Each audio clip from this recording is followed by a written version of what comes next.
Good afternoon, LinkedIn. This is one of those days when I've had more than one good idea in a day. It's a rare occasion, but it happens. Anyway, that being said, I hope everybody's having a good night. I was talking to my friend Monica here, and we were talking about leadership and a whole bunch of things. We were brainstorming. I came up with something, and I told her a childhood story, and she thought I needed to share it. When I was a kid, when I was 16, I think I was 15, I bought my first car. It's a 1986 Ford Mustang, and busted my ass for it. And I wanted that car, and I got that car, and I'm like, ooh, check me out now.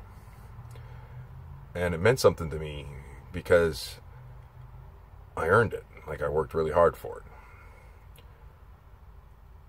My father had a rule, though, that didn't make any sense to me until now. Well, it made sense to me a lot longer after that. But his rule was, I don't want you to drive around with your friends in your car. And which made no sense at the time. I was like, Dad, that's the whole point of having the car. I get to drive around with my boys. And he was like, nope, not while you're underneath my roof. It just irked me. I was angry about it.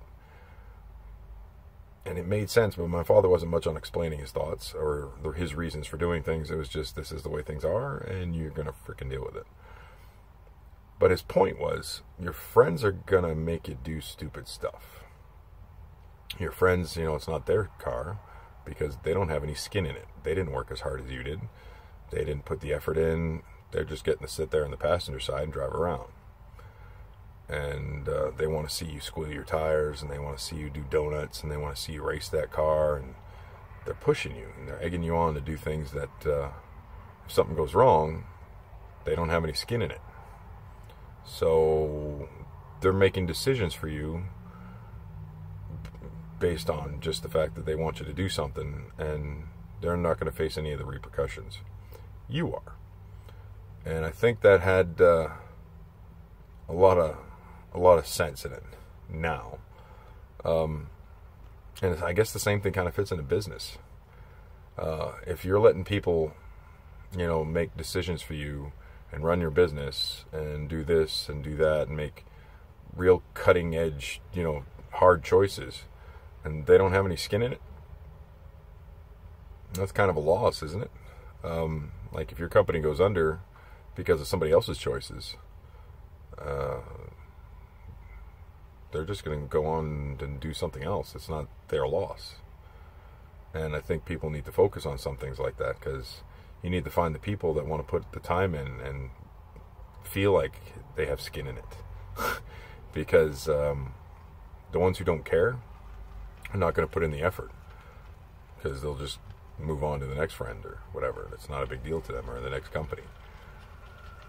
Because when my father said, if you just drive around with a girl, all she wants to do is go from point A to point B. She doesn't want to ride the bus. She just wants a ride. And she's happy and content with that. And, she'll take just as good as your car as you will, because she cares about you. So you need to find employees that care. Because when you find an employee that cares, they're going to take care of your business. And it's pretty evident, at least I believe in the oil patch, you really know those who don't care. And I think it's CrossFit against any corporation or company.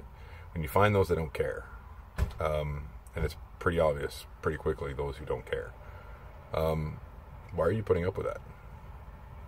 Why are you putting the effort into these people who don't care? They're not going to put the effort back into you.